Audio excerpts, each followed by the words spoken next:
maždaug tokia buvo. Susirišo. Labas dienas. Dienas, Vietelį, atsiprašau, trumpas kojos niekaip nespėjau į jūsų skambutį greit sureaguoti. Tai gerai, einam. Sveikas. Sveiki.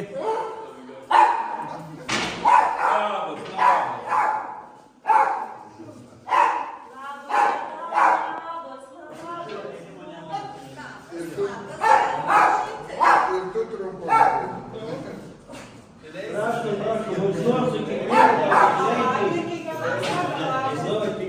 dėmesį ir parodyti. Jo, uždarykit jungą. Kad nepamatytų tas netyčkoti kolega antroj pusėj gali. Nu, tada jau nebrėgoji niekas. Ar kolegė?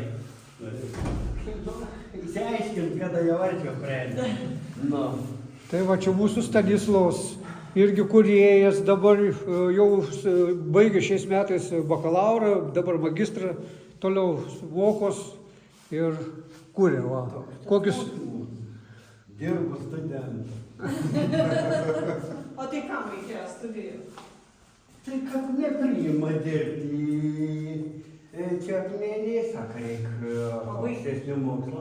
Pabandžiau, pasimokiau, žiūriu, kad tas pats gaunas kaip ir dirbti. Gali ir uždirbti, ir savo kažką pasidaryti. Nu ir viskas gera. Ai, aš mačiau viską televizorių šiaip jau. Čia buvo biškai kažkoks paveiksliukas toks. Jo.